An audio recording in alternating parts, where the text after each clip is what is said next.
Hello and welcome to Knowledgenap. Tonight, we do not journey inland to forgotten temples or lost cities. Our destination is the open water. We travel to the vast grey and restless expanse of the ocean. There is nothing on earth quite like the sea. It is a place of profound and unending duality. It is the cradle of all life, and it is the earth's most efficient and silent tomb. It is a place of infinite beauty, of blinding sunlight on a turquoise surface, of water so clear in the tropics that a ship seems to float on air, casting a sharp shadow on the sand 100 feet below. It is a place of calm, mirror-like dawns that reflect the sky in perfect, unbroken stillness, of gentle nights where the only sound is the water lapping at the hull, and the bioluminescence in the wake glitters like a trail of fallen stars. It is also a place of unpitying, indifferent power, of storms that can shatter the strongest timber like driftwood, of waves that rise like moving mountains, their peaks lost in the grey clouds, their faces a sheer wall of dark water. It is a place of crushing cold, of impenetrable fog, and of a loneliness so complete it can break the human mind. The sea is a separate world, a kingdom of its own. Once a ship leaves the shore, and the last faint smudge of land disappears over the curve of the earth, its crew is utterly alone. They are adrift in a place that does not know their names and does not care for their fates. In the days of sail, a voyage was a severance from all that was known. There was no news, no contact.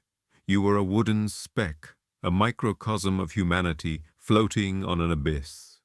For most of human history, to sail the ocean was to sail off the map of the known. It was an act of courage, of desperation, or of monumental greed. Sailors were, by necessity, a different breed of human. They lived their lives balanced on a few planks of wood, suspended between the deep sky and the deeper water. They were a tribe apart, with their own language, their own laws, and their own beliefs. They lived by the wind, by the stars, and by their superstitions. And the sea, in its vastness, gave them many reasons to be superstitious. The ocean is not empty. It is filled with sounds, the constant rhythmic rush of water against the hull, the sharp snap of the canvas sails like a pistol shot in a high wind, the low, sonorous groan of the timbers as the ship flexes and breathes like a living thing, the whine of the wind in the rigging, a high, thin note that can last for weeks without end, a sound that has been known to drive men mad. In this world of sensory isolation, the mind can play tricks. A tired lookout, staring into the darkness for 8 bells, might see lights that are not there. He might mistake a pod of dolphins, their bodies glowing with phosphorescence, for the wreckage of a ship. He might hear voices in the ever-present song of the wind. He might see St. Elmo's fire, a ghostly blue-green flame that licks at the tops of the masts, and wonder if it is an angel's blessing or a devil's warning. But sometimes what is seen is not a trick. The ocean, they say, does not forget. It holds its memories. It keeps its ghosts. Sailors have told stories of these encounters for as long as they have sailed. Stories of phantom lights and spectral ships, vessels of ill omen. To see one was a warning, a sign that a great storm was coming, or that your own ship was marked for doom. There is the Caluche, the ghost ship of Chile, a beautiful glowing vessel that sails the night seas, its decks crowded with music and laughter. It is said to carry the spirits of all who have drowned, luring them into its eternal, festive service. There is the Octavius, a legend of an English schooner found adrift off the coast of Greenland in 1775. A boarding party found the entire crew frozen solid. The captain was at his desk in his cabin, his pen still in hand, his logbook open. The last entry was dated 1762. For 13 years, the ship had been a floating tomb, sailing the Arctic currents with its silent frozen crew, a ghost ship of ice and timber.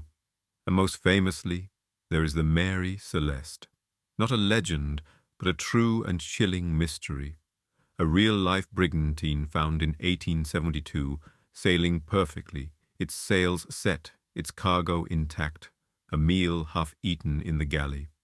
But its entire crew, including the captain, his wife, and their young daughter, had vanished. Vanished from the middle of a calm ocean, as if plucked from the deck by an unseen hand, leaving behind a ship in perfect health, but devoid of all life. These are the whispers of the sea, the mysteries that are born in the fog and in the deep.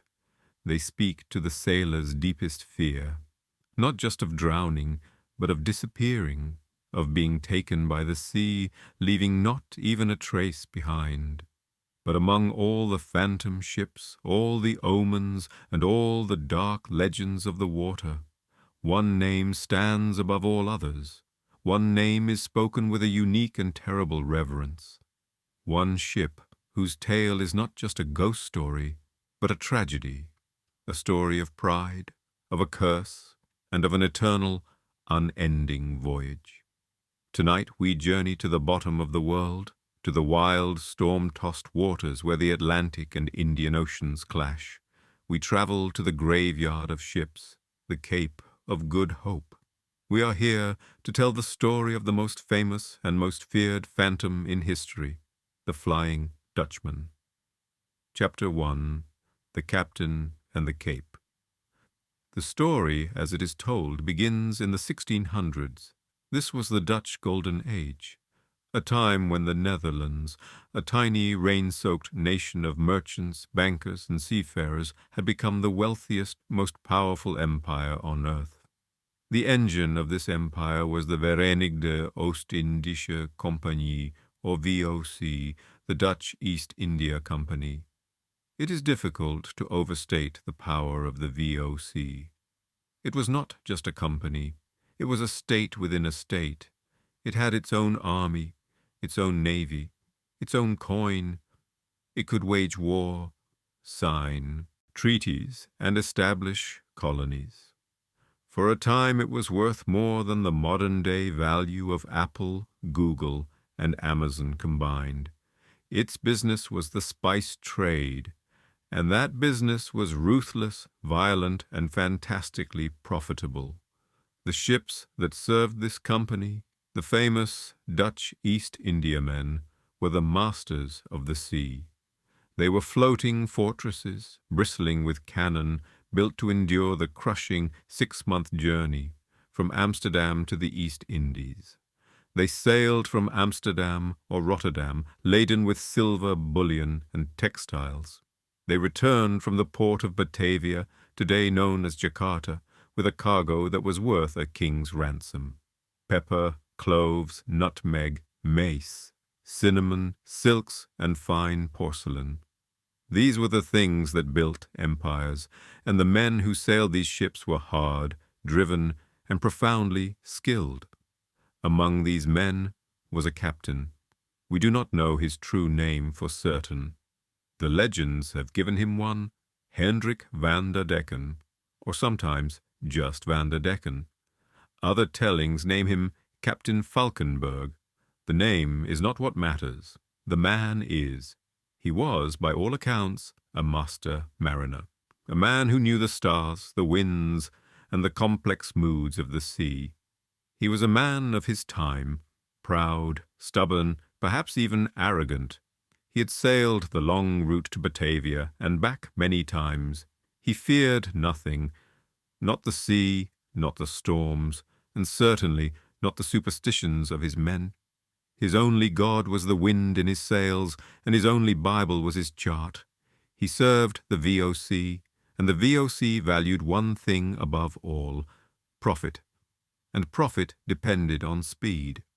A fast passage meant beating your rivals, getting your cargo to market, and sailing again.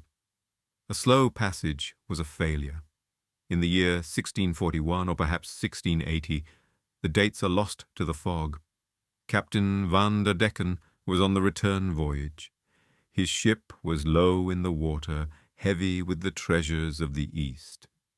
He had made a fast, clean passage across the Indian Ocean. The crew was in high spirits. They were on the home stretch. They could almost taste the beer and feel the solid ground of home. All that remained was to round the final great obstacle, the Cape. At the southern tip of Africa lies the Cape of Good Hope. The Portuguese explorer who first found it, Bartolomeu Dias, named it the Cape of Storms. His king, sensing a public relations problem, renamed it the Cape of Good Hope.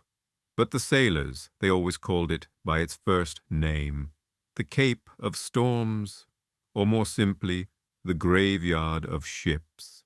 It is here that two of the world's great oceans collide. The cold, heavy, northward-flowing Benguela current of the Atlantic meets the warm, fast-moving Agulhas current of the Indian Ocean. The result is a chaos of wind and water.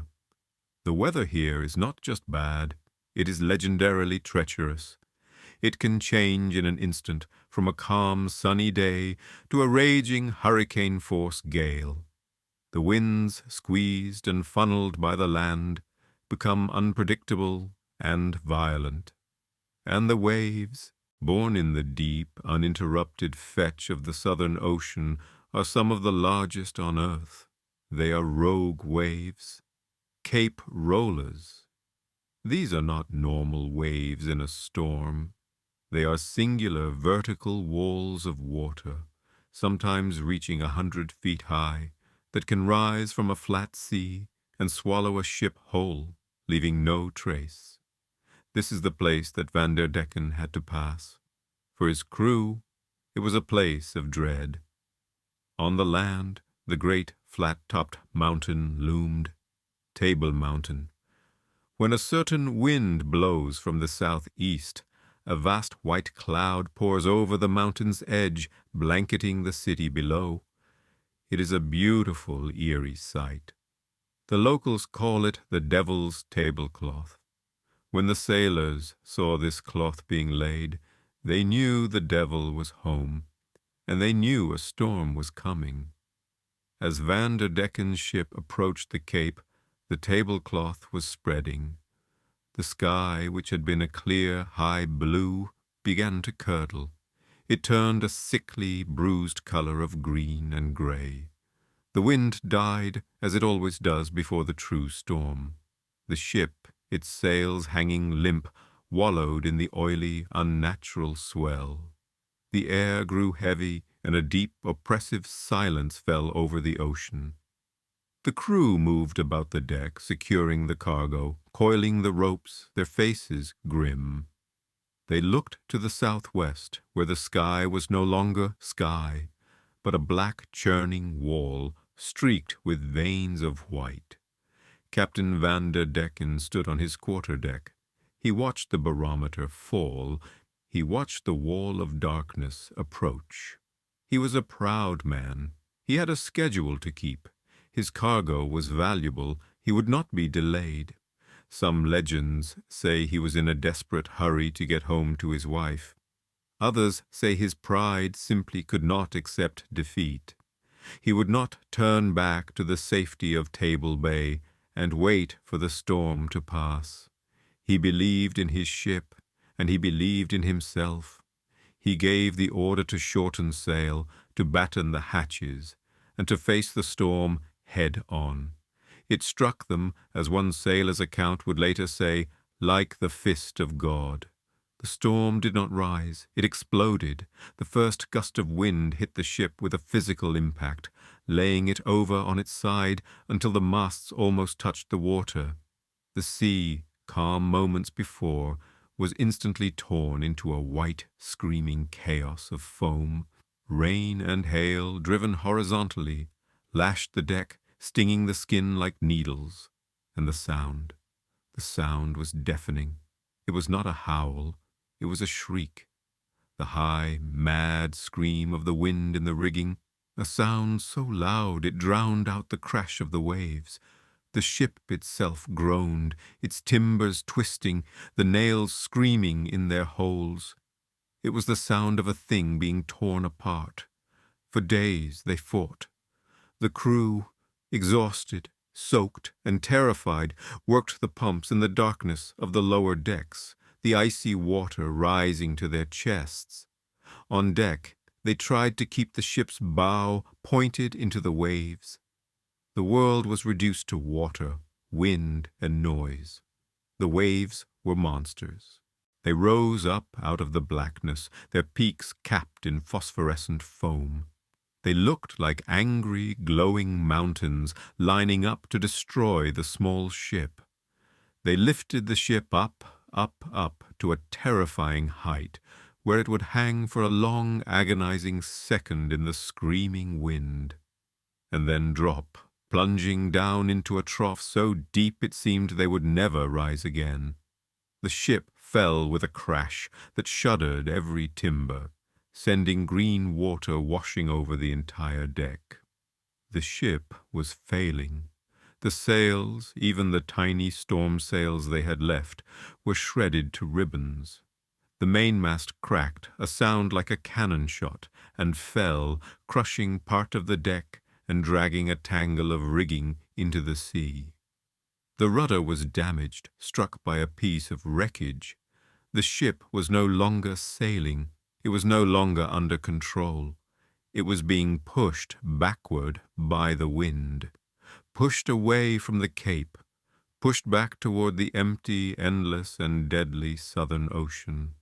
The crew, their hands raw and bleeding, their faces pale with exhaustion and terror, gathered at the quarterdeck. The first mate approached the captain. They begged him.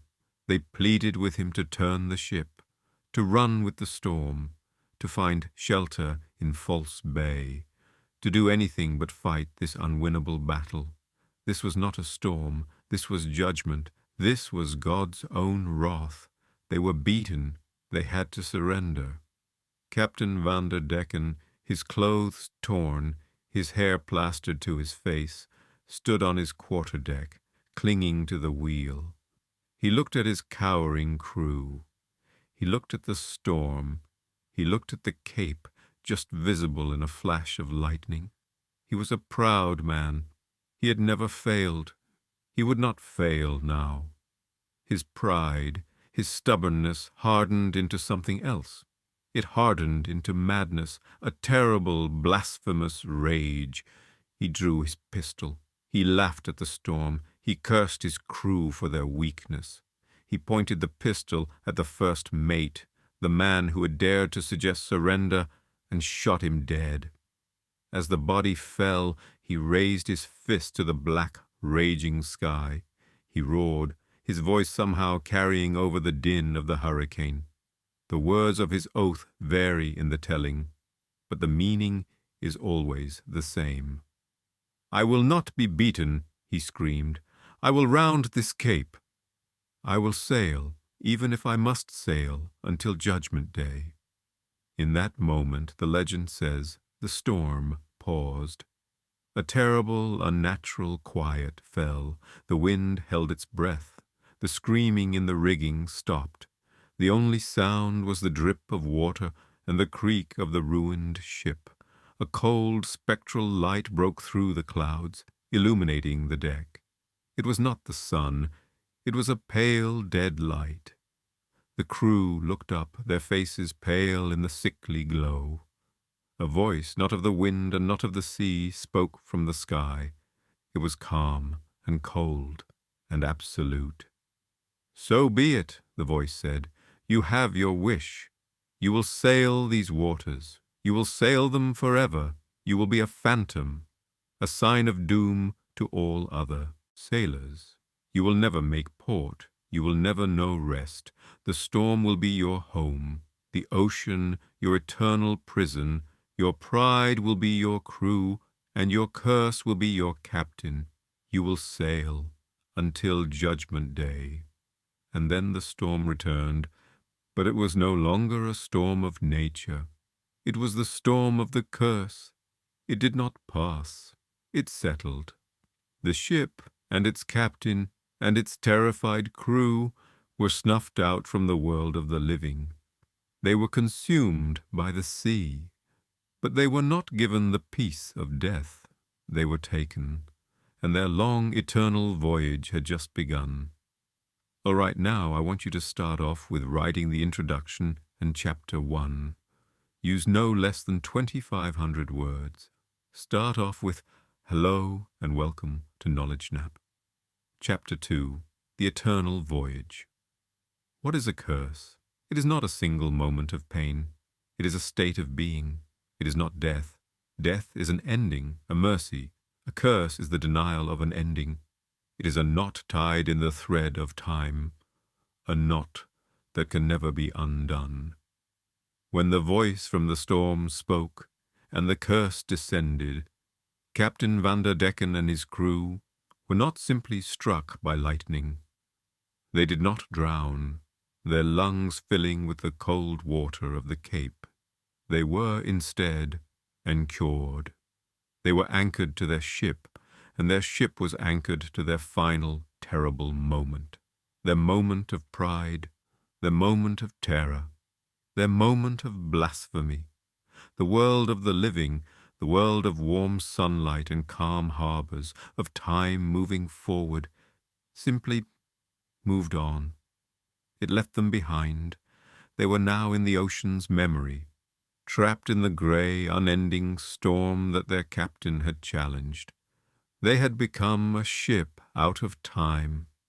To see the Flying Dutchman is not just to see a ghost. It is to look through a tear in the fabric of the world.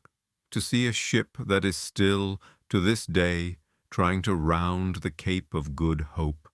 A ship that is still living its final, desperate hour, stretched out into an eternity. When sailors see it, the first thing they notice is the light. The ship does not reflect the moonlight or the stars. It generates its own light. It is a pale, sickly, greenish-white glow. A corpse light, the same phosphorescence that clings to rotting wood or to the flesh of a fish long dead. This light illuminates the ship from within, making it visible for miles, even in the thickest fog or the blackest moonless night. The ship itself is a relic. It is a 17th-century Dutch East Indiaman, a vessel of a design that has not been seen on the open ocean for 300 years. Its hull is ancient, its timbers are black with age and slick with a spectral glowing rime. The wood appears rotted, scarred, and waterlogged, and yet it is unbroken. It cannot be broken. It sails through the largest waves, waves that would destroy a modern vessel, and it doesn't founder. It cannot. It is doomed to endure. And then there are the sails. Living sailors who have seen it and lived to tell the tale all report the same impossible detail. The masts are bare poles, or they are hung with sails that are nothing but rotted, tattered ribbons. They are shredded, torn, and full of holes. They are the sails of a ship that has just endured a hurricane. And yet, they are always full of wind, even on a night of perfect, glassy calm, when all other ships are dead in the water, their own sails hanging limp. The Dutchman's rags are seen to be stretched taut, as if by a phantom gale. It is this unearthly wind that propels the ship at an unnatural and terrifying speed. It is the wind of the curse. The Dutchman makes no sound. There is no rush of water at its bow, no snap of rigging, no creak of timbers. It is a silent, glowing painting of a shipwreck moving with purpose across the water. It moves against the wind and against the current. It obeys no law of nature. It obeys only the law of its damnation. On the deck of this terrible vessel is the crew. They are not, as some stories claim, mere skeletons. They are perhaps worse. They are the gaunt, waterlogged shadows of men. Their forms are bent, their faces hollowed out, their eyes fixed in the same final expression of terror they wore in the storm. They are pale, and they glow with the same dead light as the ship. And they are working. They are eternally working. They are trapped in a loop, a pantomime of their final, futile moments. They climb the spectral rigging, but they never reach the top. They turn the capstan, but the anchor never rises. They man the pumps in the dark, flooded hold, but the water never recedes. They try to mend the rotted, torn sails, but the canvas crumbles in their hands. They are Sisyphus on the sea, an entire crew bound to a meaningless, unending task. They are the living embodiment of futility, and at the wheel on the quarterdeck stands the captain, Hendrik van der Decken. He is the one man on board who is not hollow. He is filled with the same blasphemous rage that doomed them all. He is not a shadow. He is preserved perfectly by the strength of his own pride. His eyes burn. He stands drenched, his hair wild, his hand gripping the wheel. He is still shouting his oath. His mouth is open, screaming at the sky, but no sound comes out. He is still trying to force the ship to round the cape. But the wheel is locked. The ship is on a course set by the curse, not by him. His pride is his prison, and all he can do is watch forever as his ship fails to make the turn. To see the Dutchman is to be brushed by this curse. It is an omen of the highest order. To see it is to know that a storm is coming, a storm like the one that sank the Dutchman itself, or it is a sign that your own ship or your own crew is marked for death. Disease, a wreck, a man overboard. Doom will follow the sighting as surely as the tide follows the moon. This is the terror of the Flying Dutchman. But it is not the tragedy. The tragedy, the most human and heartbreaking part of the legend, is the letters. The curse, it seems, has not entirely erased the memory of home. The crew in their phantom state are still sailors, and a sailor's last thought is always of home, of the wife in Amsterdam, or the children in Rotterdam. The legend holds that the Dutchman will sometimes approach a living ship. It will draw alongside, its phantom speed easily matching the other vessel. The living sailors will be frozen in terror, their hands unable to move, their voices stuck in their throats. They will watch as the spectral crew, in a moment of terrible, lucid agony, lowers a small boat. The boat, rotted and glowing, is rowed across the dark water by the gaunt figures. They will come alongside the living ship, and they will hold up a small oilskin bundle. Letters. They are letters from the crew of the Dutchman, letters written 300 years ago. Letters addressed to loved ones, to wives, to parents who have themselves been dust for centuries. The crew of the Dutchman does not know this. They are only trying to get their letters home.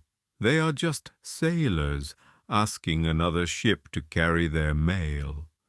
It is the most human and the most hopeless gesture imaginable, and the living sailors must refuse. The superstition is absolute. You must not speak to them. You must not acknowledge them, and you must never, ever accept the letters. To accept the mail is to accept a connection to the ship. It is to accept the curse. Your own ship will be lost, and you will join the Dutchman's crew in its eternal, hopeless voyage. And so the living ship must sail on. The sailors must turn their faces and harden their hearts, and they must watch as the small boat and its desperate crew are left behind. They watch as the Dutchman itself, its plea refused, turns and sails back into its own private storm, back into the mists of time, leaving the living sailors alone in the cold, dark water, shaken and marked by what they have seen. This was the legend.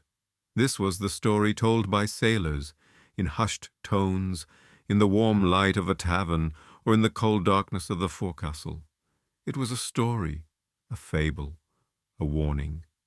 For 200 years, that is all it was, until it was written down, not in a book of fables or a collection of sea shanties, but in the cold, factual, and unimpeachable pages of the official ship's log of the British Royal Navy. Chapter 3. The Royal Sighting. We must now move forward in time, from the fog of the 17th century to the clear, rational, industrial light of the 19th. The age of steam and steel and empire. This is the Victorian era, a time of science, of reason, and of a deep suspicion of all things supernatural. Our setting is not a haunted merchant ship. It is the HMS Bacchante, a Royal Navy steam corvette, a 4,000-ton warship, 270 feet long, a hybrid of sail and steam power. She was a symbol of British imperial power, a ship of order, discipline, and technological certainty. The Bacchante was on a 3-year tour of the world, a diplomatic and educational cruise. Aboard this ship were 2 very important passengers, 2 brothers, Prince Albert Victor, known as Eddie, and his younger brother, Prince George, the 2 sons of the Prince of Wales and the grandsons of Queen Victoria. Prince George, a serious professional and dedicated young naval officer, would one day be crowned King George V, Emperor of India. He was not a man given to flights of fancy. He was a sailor's sailor. It is July 11th, 1881. The HMS Bacchante, along with other ships of the squadron, is in the South Atlantic. They are on a long passage between Melbourne, Australia, and Sydney.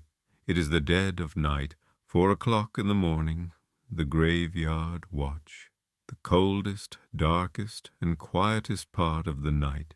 The ship is dark, sailing under a faint starlight. The only sounds are the creak of the ship, the rush of the water, and the distant, rhythmic thump of the steam engines. Prince George himself was on the deck, as was the officer of the watch and the lookout.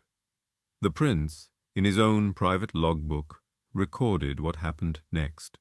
His entry is factual, precise, and deeply unsettling.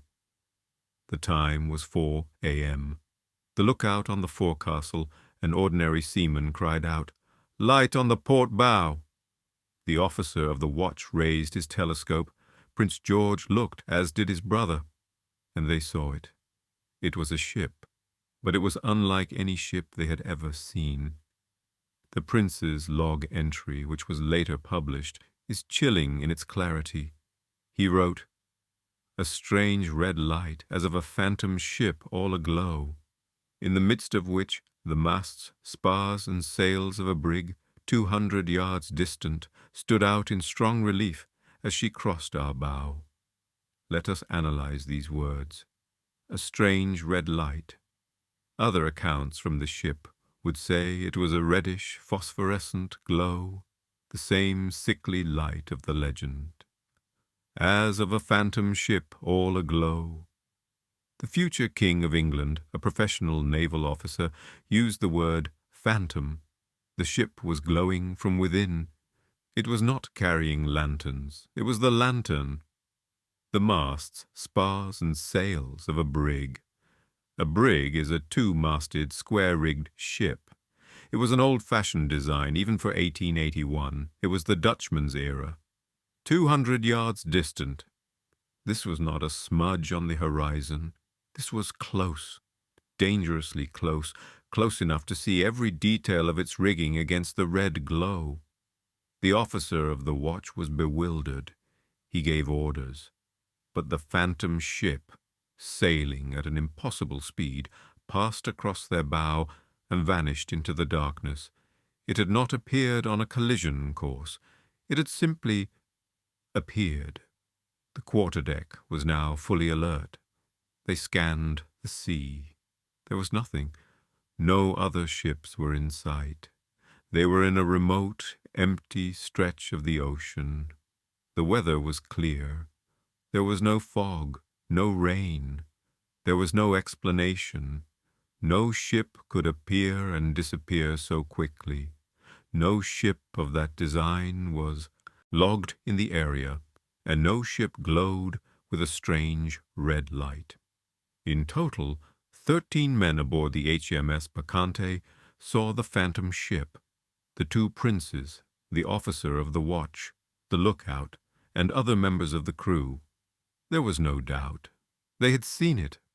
The mood on the ship that morning was one of deep, cold unease.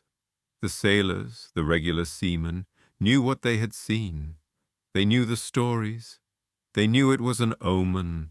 The Flying Dutchman had brushed them, and the omen always must be fulfilled. They did not have to wait long. The curse demanded its price. Prince George's logbook continues. The entry for the same day, just a few hours later, July 11th, 10:45 a.m., he wrote, "The ordinary seaman who had reported the Flying Dutchman fell from the foretopmast crosstrees onto the top-gallant forecastle and was smashed to atoms." The words are brutal. Smashed to atoms. The cold, factual language of a sailor recording a death at sea. The man who had first seen the phantom was dead. He had fallen from a height of over 100 feet to the deck below. It was a terrifying, sudden, and violent end. For the crew, this was not a coincidence. It was the payment. The Dutchman had claimed its victim. The story does not even end there. The admiral of the squadron, Lord Clanwilliam, was on another ship. He, too, had seen the strange red light. And shortly after the encounter, he fell gravely ill with a fever. He had to be transferred from his flagship to be taken ashore at the next port. The curse, it seemed, had struck him too. This event became a sensation. It was not a drunken sailor's yarn. It was a documented event, witnessed by royalty and recorded in the log of a Royal Navy warship. It was corroborated by 13 men and punctuated by a horrific immediate death. The Bacchante sighting cemented the Flying Dutchman in the public consciousness. It was no longer just a legend. It was a phenomenon, a real, documented, and dangerous mystery of the sea. And this royal sighting gave permission for others, for other rational 20th century men to come forward and to admit that they too had seen the eternal and cursed ship.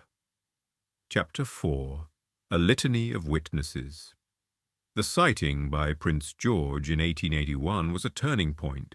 It was not the first sighting, and it would not be the last. But its royal and official nature cracked open the door of credibility.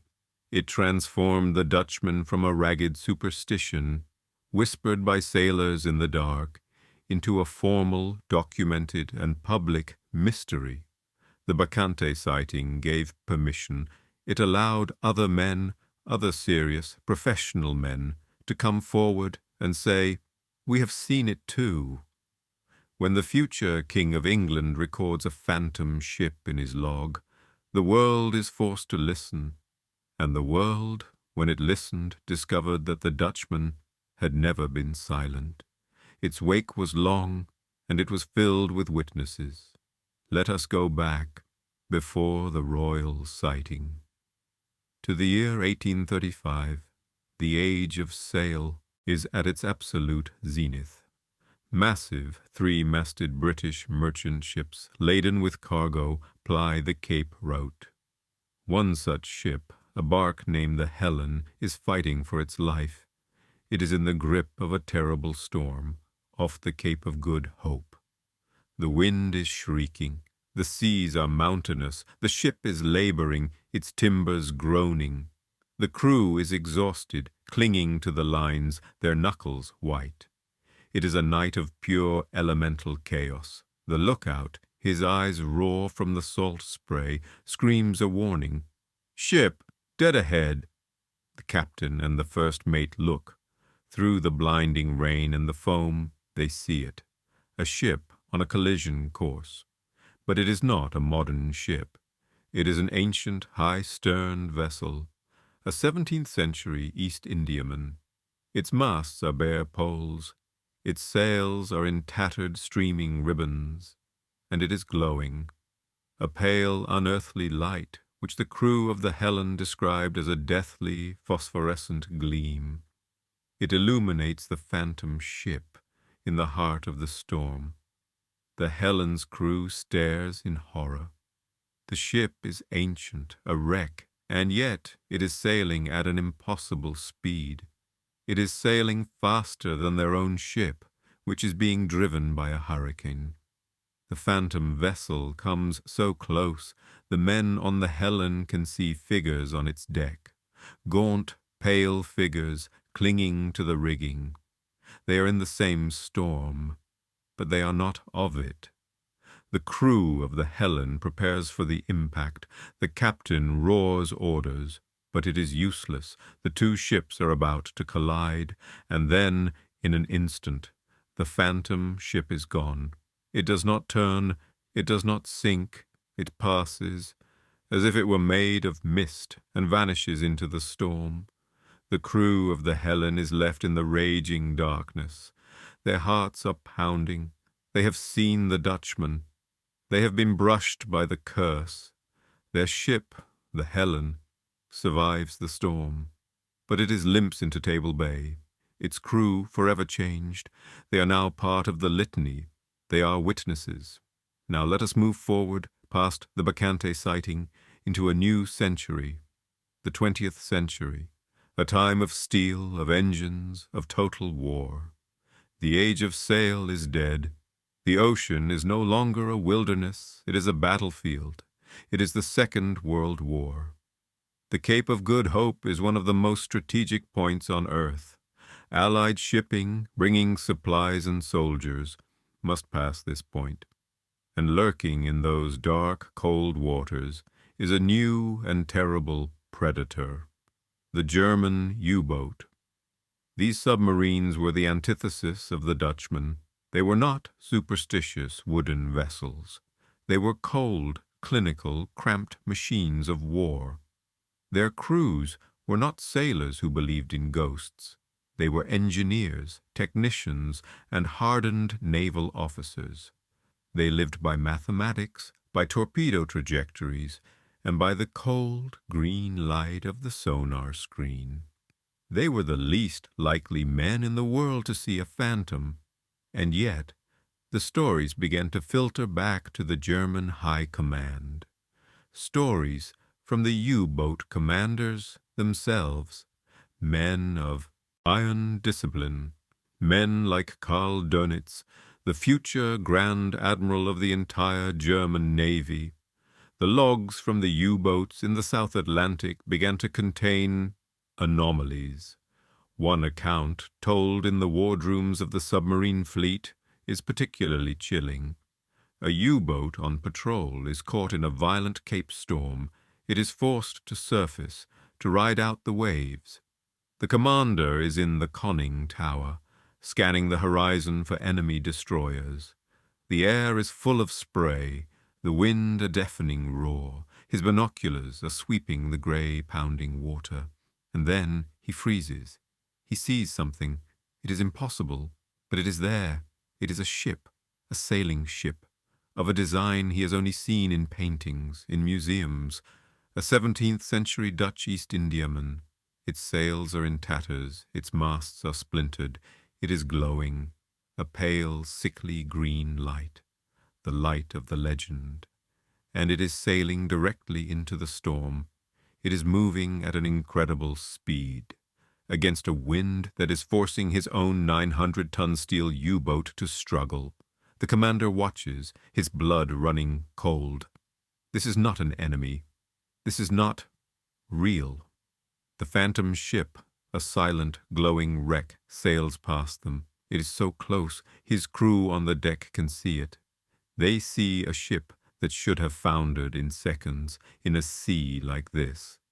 But it sails on as if the storm is its natural element. It sails past them and vanishes into the grey wall of rain. The commander, a man of cold logic, makes an entry in his war log, a clinical, factual entry, sighting of an unknown ancient vessel, proceeding against the storm, an impossibility recorded as fact. The men in the U-boat, huddled in their steel tube beneath the waves, are left with a silence more profound than the noise of the storm. They had seen a ghost of the old world from their machine of the new. The legend had touched them. But perhaps the most compelling and most public sighting happened not at sea at all. It happened on the land. It was not in a storm, in the dead of night. It was on a clear, bright, sunny day, in front of hundreds of people. The year is 1939. The world is, once again, on the brink of war. The place is Glencairn Beach, a quiet, suburban stretch of sand in False Bay, just outside Cape Town. It is a warm, pleasant afternoon. The beach is dotted with families, with swimmers, with people enjoying the sunshine. The ocean is calm, blue, and peaceful. And then someone points. A ship is entering the bay. At first, it is a curiosity. It is a beautiful, if old-fashioned, sailing ship. People stop their games and shield their eyes. They assume it is a replica. Perhaps a film crew is in town, or a historical society on a commemorative voyage. The ship is in full sail, its canvas bright in the afternoon sun. It is a lovely, romantic sight. But the sailors in the crowd, the local men who know these waters, they feel a prickle of unease. They look up. There is no wind. The air is perfectly still. The smoke from the chimneys in the town is rising in a straight, lazy line. The other small boats in the bay are bobbing, their own sails hanging limp, and yet this massive 17th-century ship is sailing into the bay at a steady, silent clip. Its sails are full, it is moving as if in a private phantom gale. It makes no sound, no creak of rigging, no rush of water at its bow. It is a perfect, silent, impossible painting of a ship. A hush falls over the hundreds of witnesses on the beach. The children stop playing. The swimmers stand waist-deep in the water and just stare. They are all watching the same impossible thing, a ship from 300 years ago sailing on a windless day. The ship, the Flying Dutchman, sails majestically across False Bay. It holds its course for several minutes. Every person on that beach sees it. It is real, it is solid, and then, as the sun begins to dip towards the horizon, it does not turn and sail away. It does not sink. It vanishes. It just stops being there. In one instant, it is a solid, three-masted vessel. The next, it is empty, blue water. It dissolved into the air, as if the projection had been turned off. There was a moment of complete, profound silence on the beach, and then chaos. The next day, the Cape Town newspapers were full of it. The Flying Dutchman seen in False Bay. Hundreds of witnesses, all telling the same story. They had all, on a bright, clear afternoon, seen the cursed ship, and it happened again in 1942. The same beach, the same ship, and again in 1959. The Dutchman, it seemed, had a schedule, a future king. a terrified British crew, hardened German U-boat commanders, and hundreds of public witnesses on a sunny beach. These are not the ramblings of a single drunken sailor.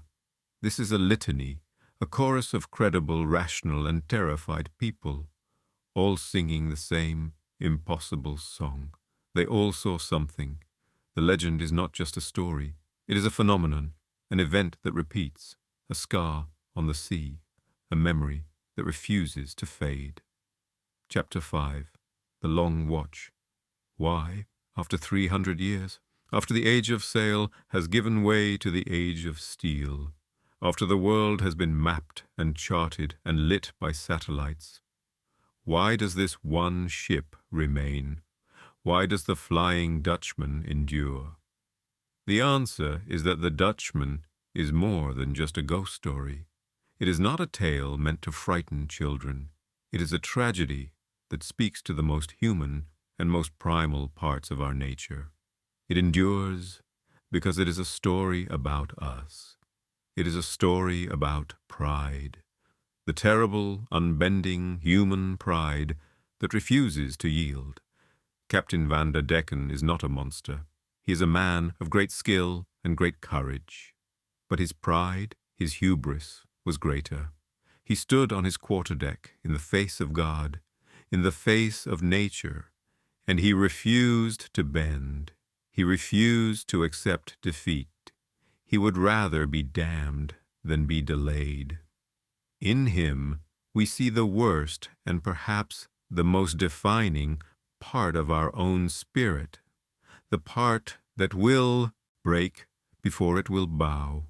But the true horror of the Flying Dutchman is not the storm. It is not the glowing light or the tattered sails. The horror is the curse. It is the eternity. It is the denial of an ending. The sailor's greatest fear is not drowning.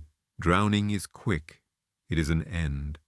The sailor's greatest fear is to be lost at sea forever, to never make port, to never return home. The Flying Dutchman is the living embodiment of this fear. It is a ship that is forever sailing, but never arriving. It is a crew that is forever working, but never finishing their task. It is the ultimate and most terrible nautical nightmare, a state of unending, monotonous, hopeless purgatory. And it is a story of profound and unresolved melancholy.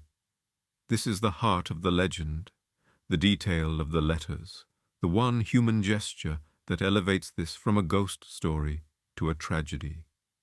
The spectral crew, their faces gaunt with sea rime, their forms glowing with a dead light, rowing their spectral boat across the black water, not to threaten, not to harm, but to hand over a bundle of letters, letters to wives, to children, to parents, letters that are 3 centuries old, addressed to people who have long, long since turned to dust. The crew does not know this. They are trapped in their final moment. They are still just sailors.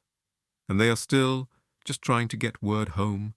They are still holding on to the memory of the land, to the love that anchors them. They are cursed, but they are not yet monsters.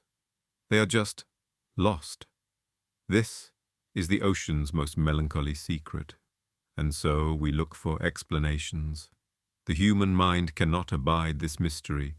It cannot accept a ghost fueled by such impossible sadness. So we find comfort in science. We call it a fata morgana, a trick of the light, a thermal inversion that projects a phantom, floating image from far over the horizon. We call it bioluminescence, those milky seas of glowing plankton that can light a ship from within, making it appear all aglow. We call it St. Elmo's fire, the static plasma that licks at the masts, giving a ship a corpse light. We call it mass hysteria, the shared illusion of a tired and superstitious crew. And these explanations are elegant. They are beautiful, and they are almost certainly true. They explain the how.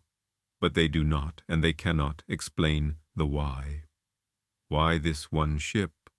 Why, for 300 years, do we see a 17th century Dutch Indiaman? Why not a phantom Roman galley?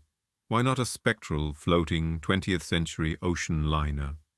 Science can explain the illusion, but it cannot explain the consistency. It cannot explain the story. And in the end, it is the story that has the true power. The story is what we remember. The story is what has anchored the Dutchman to our world. We, the living, are the ones who keep the legend alive. We, by telling the tale, are the ones who keep the Dutchman on its eternal course. We are the wind in its tattered sails, and so the watch continues. If you go tonight to the Cape of Good Hope, and you stand on the shore at the edge of the world, you can feel the power of that place. You can see the great flat-topped mountain as the clouds pour over its edge, the devil's tablecloth being laid. You can hear the wind, a cold, restless wind that blows from the unbroken emptiness of the Antarctic. And you can hear the water, the crash and pull of the two great oceans fighting for dominance, the sound of the Cape rollers pounding the rocks. It is a place of endings, but it is also a place of no end. And if you listen in the space between the waves, if you look into the fog just right, you may feel a chill, a sense that you are not alone, a sense of something just beyond the veil of the mist, a ship and a captain. He's out there, Hendrik van der Decken. He's on his quarterdeck. He's still at the wheel. His long watch is not over, and he's still, forever, trying to get home. Thank you for joining us on this journey. The Chronicle of the Flying Dutchman is a story of the deep and of the past, a story of a ship trapped in the ocean's memory. But our voyage for tonight is over. Your watch has ended. You are not on the cold, restless sea. You are not in the grip of a phantom storm. You are here. You are safe. You are warm. And you are at peace. The only journey left for you now is the one into rest. Let the sound of the wind and the waves fade into the distance. Let the mystery of the phantom ship dissolve. There is nothing left to see, nothing left to do, only the slow, gentle tide of sleep. Good night.